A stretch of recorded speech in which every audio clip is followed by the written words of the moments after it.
இன்றைக்கி Chinese flat bread அது செய்ய போகிறோம். சரிங்களா? பேசிக்காக சொன்னால் சைனீஸ் சப்பாத்தி, நம்ம ஊர் சப்பாத்தியை கொஞ்சம் மாடிஃபை பண்ணி சைனீஸ் ஸ்டைலில் செய்ய போகிறோம். அதுக்கு ஒரு 3 கப்பு வீட், அதாவது கோதுமை மாவு எடுத்துக்கோங்க. கூடவே ஒரு டீஸ்பூன் சுகர், உங்களுக்கு நல்ல ஒரு கலர் கொடுக்கும். அதெல்லாம் கொஞ்சம் சாஃப்டாக இருக்கும். கூடவே தேவையான உப்பு போட்டுட்டு ஃபஸ்ட்டு நல்லா அந்த உப்பும் சர்க்கரையும் நல்லா, அதுக்கப்புறம் சூடான பால். சரிங்களா? நல்லா சூடாக இருக்கணும் பால் போட்டு அந்த நல்லா மிக்ஸ் பண்ணிக்கோங்க. சரிங்களா? அந்த மில்கோட இது எல்லா இதுலேயும் பரவும். பார்த்திங்கன்னா மில்க் போட்டு இதுமாரி நல்லா அந்த மில்க் எல்லாமே ஃபுல்லாக ஸ்ப்ரெட் ஆகிற வரைக்கும் மிக்ஸ் பண்ணிக்கணும். கூடவே நல்லா சூடான தண்ணி. சரிங்களா?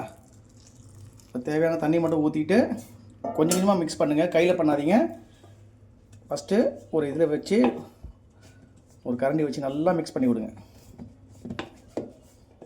இதுமாரி நல்லா சப்பாத்தி பழத்துக்கு மாவு பிசைஞ்சிருக்கேன்.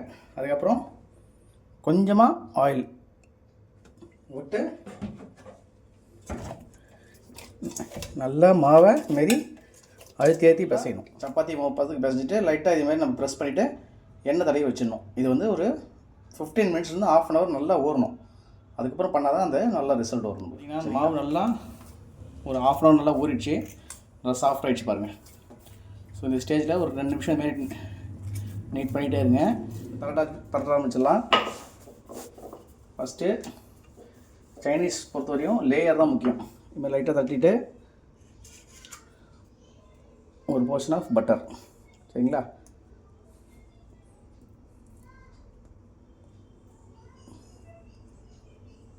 பட்டர் அப்ளை பண்ணிட்டு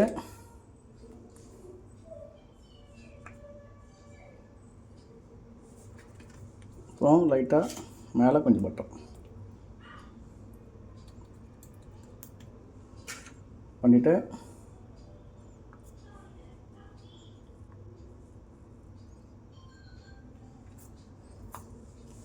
ஸோ இதுமாரி 4 லேயரை மடிச்சுக்கோங்க. அப்புறம் அதை நம்ம ஸ்கொயராக நல்லா மெலிசாக திரட்டணும். சரிங்களா? பட்டர் அப்ளை பண்ணிக்கோங்க. இப்போ நம்ம திரட்டணும்ல, அதை அப்படியே போய் வரும். சரிங்களா? அந்த ஸ்டேஜில் சிம் பண்ணிவிட்டு எடுத்துடணும்.